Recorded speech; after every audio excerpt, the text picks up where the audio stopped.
கத்த நல்லவர், கத்த நல்லவர். கத்த நமக்கு போதுமானவராகவே இருக்கிற தேவன். நம்முடைய தனிமையின் பாதையிலே அவர் நமக்கு மிகவும் நம்ம கூட நடந்து வருகிற தேவனாய் இருக்கிறார். வேதம் சொல்லுகிறது, சாத்ராக், மேஷாக், ஆபேத் நேகோ ஆண்டவருக்காக அவர்கள் வாழ்ந்தார்கள். அந்த எரிகிற அக்கினி சூளையில 3 பேரை அப்படியே தூக்கி போடுறாங்க. ஆனா வேதம் சொல்லுது, அங்க இருக்கிற ராஜா சொல்றாரு, நம்ம தூக்கி போட்டது 3 பேரை தானே, ஆனா அங்க 4வது ஒரு நபர் உலாவுகிறத நான் பார்க்கிறேன். அந்த மனுஷனுடைய சாயல் தேவ சாயலா இருக்குது. அப்போ அந்த 3 பேருக்கும் உள்ளுக்குள்ள யாரு கூட இருக்கிறாருன்னு தெரியல, அவங்களால கண்டுபிடிக்க முடியல. வெளியில இருக்கிறவங்களுக்கு தான் தெரியும். சில நேரங்கள் எல்லாம் ஆண்டவருடைய பிள்ளைகளே, ஆண்டவர் நம்மோடு கூட இருக்கிறத, ஆண்டவர் நம்மோடு கூட நடந்து வருகிறத, நீங்க எவ்வளவு பெரிய அக்கினி சூளைக்குள்ள கடந்து போகும்போதும் ஆண்டவர் கண்டிப்பா உங்க கூட இருக்கிறார். கர்த்தர் உங்க கூட உலாவுகிறார். ஆனா நம்மளால என்ன பண்ண முடியாதுன்னா கண்டுபிடிக்கவே முடியாது. அதைத்தான் யோபு புஸ்தகத்துல ஃபர்ஸ்ட் டே வாசிச்சோம்ல, நான் காணல. ஆனா காணலன்னு அவர் தான் சொல்றாரு, யோபு தான் காணலன்னு சொல்றாரு. ஆனா அந்த அதிகாரத்தை படிக்கும்போது நமக்கே தெரியுது, எப்பா நீ பார்க்காட்டாலும் உன்னை பார்க்கிற ஒருத்தர் இருக்கிறார். நீ அறியாட்டாலும் அறிந்திருக்கிற ஒருவர், உன் பிரச்சனையின் நடுவிலே ஒருவர் இருக்கிறார். நான் நம்புகிறேன், இந்த 9வது நாள் கர்த்தர் வாக்கு கொடுக்கிறார். இந்த பிரச்சனையிலே நீங்கள் அவரை அறியாவிட்டாலும், நீங்கள் அவரை காணாவிட்டாலும், இந்த சூழ்நிலையிலே அவர் உங்களுக்கு தென்படாவிட்டாலும், இந்த அக்கினி சோலையிலே நீங்கள் மட்டும் தனியாக இருப்பது மேல் உணர்ந்தாலும், ராஜாதி ராஜாவாகிய கர்த்தர் சொல்லுகிறார், 4வது நபராய் அன்றைக்கு உலாவினது போல உங்களுக்கு இருக்கிற இந்த சூழ்நிலையிலே கர்த்தர் வாக்கு கொடுக்கிறார், நான் இருக்கிறேன், நான் அசைவாடுகிறேன். கர்த்தர் அசைவாடுகிறவர். ஹல்லேலூயா. வேதத்துல எம்மாவூர் சீடர்களை குறித்து வேதம் சொல்லுகிறது. எம்மாவூர் சீடர்கள் பாருங்க, அவங்க ரொம்ப சோகத்தோட நடந்து போறாங்க. ரொம்ப துக்கம் அவங்களுக்கு. அது வரைக்கும் ஆண்டவராகிய இயேசு கிறிஸ்துவை ரொம்ப ஹீரோவா அவங்க பார்த்தாங்க. அப்படியே அவர் மூலமாய் நடக்கிற அற்புதங்கள் எல்லாம் ரசிச்சாங்க. ஆனா அவருக்கு இந்த சிலுவையில அரைஞ்சு அவர் இறந்துட்டாரு அப்படின்ற செய்தினால 2 பேரும் ரொம்ப சோகமாகி எம்மாவூர் சீடர்கள் அப்படி நடந்து ஒருத்தருக்கு ஒருத்தர் பேசிட்டே இருக்காங்க. ஆனா வேதம் சொல்லுகிறது, ஆண்டவர் அந்த இடத்துல ஒரு வழிப்போக்கனை போல போய் அவங்க கூட ஆண்டவர் இணைஞ்சிட்டார், அவங்க கூட சேர்ந்துட்டார். அப்ப எல்லாருக்குமே, அந்த ஊர்ல இருக்கிற எல்லாருக்குமே அந்த சம்பவம் தெரிஞ்சதுனால, வழிப்போக்கன் ஒருத்தர் இவரோட பேசிட்டு இருக்கிறனால இவங்களும் என்ன நினைக்கிறாங்கன்னா அப்படியே பேசிட்டே தான் இருக்கிறாங்க, அவரோடே நடந்து அப்படியே பேசிட்டே போறாங்க. ஆனா ஒரு ஏரியா வந்த உடனே இப்ப என்ன நடக்குது அப்படின்னு சொன்னா, அவங்களும் ஆண்டவன் தனியா பிரிய போறாங்க. எம்மாவூர் சீடர்கள் அவங்க வீட்டுக்கு போறாங்க, ஆண்டவர் திரும்பி அவருடைய ஒர்க்கா அவர் வெளியே போறாரு. அப்போ அந்த பிரிகிற அந்த நேரத்துல வேதம் சொல்லுது, அவர் மறைஞ்சு போகும்போது தான் அவங்க என்ன கண்டுபிடிக்கிறாங்க அப்படின்னு சொன்னா, எப்பா இவர் தான்ப்பா, அவர் நம்மோடு பேசி கொண்டு வரும்போது நம்முடைய இருதயம் கொழுந்து விட்டு எரியவில்லையா? நான் நம்புறேன், இந்த பிரச்சனையின் நடுவில் ஆண்டவர் உங்களோடு கூட இருக்கிறார்ன்றத நீங்க எப்படி தெரிஞ்சுவிக்கீங்க தெரியுமா? ஆண்டவர் வெளிப்பிரகாரமா உங்க கூட இருக்கிறன்றத காமிக்கிறதுனால அல்ல, உங்க கண்ணுக்கு முன்னாடி உங்களுக்கு எதிராக இருக்கிற காரியம் அழிகிறதுனாலயோ விழுகிறதுனாலயோ அல்ல.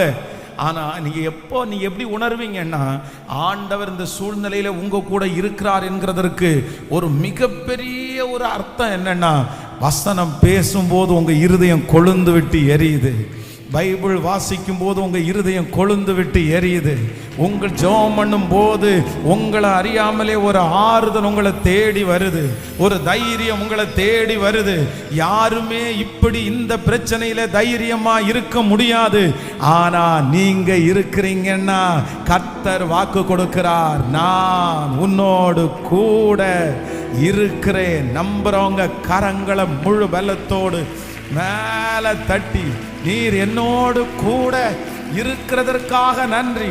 இந்த சூழ்நிலையிலே கர்த்தர் உங்களோடு கூட இருக்கிறார். இந்த வனாந்தர பிரயாணத்தில் ஆண்டவர் உங்க கூட இருக்கிறார். இந்த தனிமையின் பாதையில ஆண்டவர் உங்க கூட இருக்கிறார். இந்த அவமானத்தின் பாதையில கர்த்தர் வாக்கு கொடுக்கிறார்.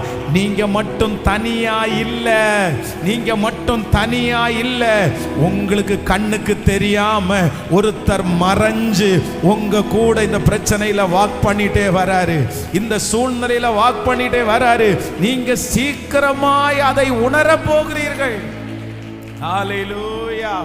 அப்போ சில நேரங்களில் ஆண்டவர் நம்ம கூட இருக்கிறத ஆண்டவர் வெளி பிரகாரமாய் நமக்கு தெரிகிறது மாதிரி ஆண்டவர் காமிச்சிக்கவே மாட்டார். சில பெரிய பெரிய தலைவர்கள் சில நேரத்தில் சொல்லுவாங்க, நாங்கள் உங்களுக்கு சப்போர்ட் பண்ணுறோன்றத காமிச்சிக்காதீங்கன்னு, நாங்கள் கூட இருக்கிறோன்றதை நீங்கள் காமிச்சிக்காதீங்கன்னு.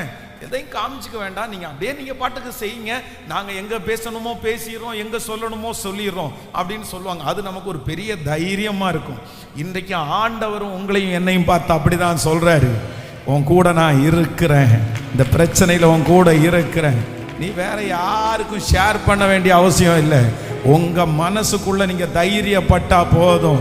இந்த சூழ்நிலையில, இந்த பாதையில நான் தனியாக இல்லை, நான்காவது நபராய் அக்கினி ஜுவாலையிலே என்னோடு ஒருவர் உலாவுகிறார். நம்புறவங்க 2 கைகளை மேல உயர்த்தி சத்தமா அப்பா பார்த்து சொல்லுங்க, நான் நம்புற ஆண்டவரேன்னு சொல்லுங்க. நீங்க என் கூட இருக்கிறதற்காக நன்றி சொல்லுங்க. நீங்க என் கூட இருக்கிறதற்காக நன்றி. முழு பலத்தோடு சொல்லுங்க, ஆண்டவரே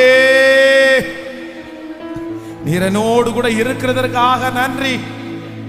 கர்த்தர் இருக்கிறார், கர்த்தர் இருக்கிறார், கர்த்தர் இருக்கிறார்.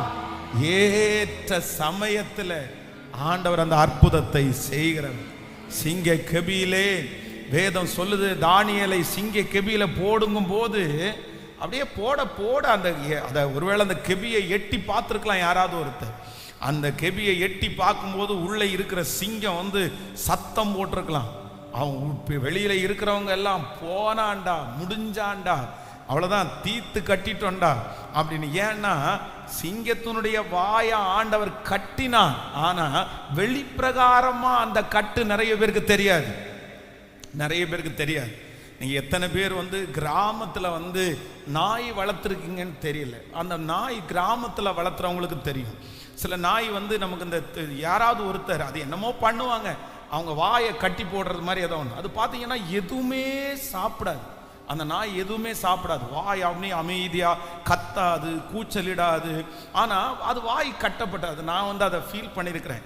அந்த மாதிரி நான் பார்த்துருக்கிறேன் நாயை. அப்போ வெளி தோற்றத்தில் ஒரு ரப்பர் பேண்டை வச்சோ, இல்லைன்னா ஒரு கயிறு வச்சோ, இல்லைன்னா ஒரு பிளாஸ்டர் வச்சோ கட்டி இருக்க மாட்டாங்க. ஆனா அதனுடைய வாய் கட்டப்பட்டிருக்கும், வெளி தோற்றத்திற்கு தெரியாது. சிங்க கெபியில அப்படிதான் தானியேலுடைய சத்துருக்கள் தானியேலை சிங்க கெபிக்குள்ள போடும் போது அங்கே இருக்கிற சிங்கங்களுடைய கர்ச்சனையே கேட்டிருக்கலாம். ஆனா நான் நம்புறேன், தானியேல் மட்டும் சிங்க கெபிக்குள்ள இல்ல. அதான் ஒருத்தர் சொல்லும் போது ரொம்ப அழகா சொல்லுவாரு, 3 ராஜா உள்ள இருந்துச்சாமா. 3 ராஜா. 1 காட்டுக்கே ராஜா ஒருத்தர் உள்ள இருந்தாங்களாமா, அதுதான் சிங்கம். இன்னொன்னு அந்த நாட்டை ஆள போகிற அவருடைய பிள்ளையாகிய தானியேல் ஒரு சிங்கம், அந்த சிங்கம் ஒன்று இருந்துச்சாமா. இன்னொன்னு 3வது சிங்கம் யூத ராஜ சிங்கமாகிய கர்த்தர் அந்த சிங்க கெபிக்குள்ள இருந்தாராமா. நான் நம்புறேன், இன்றைக்கு கர்த்தர் இன்றைக்கு உங்களுக்கும் எனக்கும் வாக்கு கொடுக்கிறார். நீங்க இருக்கிற சிங்க கெபிக்குள்ள, உங்களுக்கு எதிரான அந்த வல்லமைக்குள்ள கர்த்தராகிய ஆண்டவர் சொல்லுகிறார், அவர் ராஜாதி ராஜாவாய் சிங்க கெபிக்குள்ளே இருக்கிறதுனால சிங்க கெபியோ தீ சூளையோ உங்களை சேதப்படுத்த முடியாது. எதிரிகள் வெள்ளம் போல வந்தாலும் உங்களுக்காய் கொடி ஏற்றுகிற கர்த்தர் நம்மோடு கூட இருக்கிறார். நம்புறவங்க கரங்களை மேல தட்டி ஹல்லேலூயா.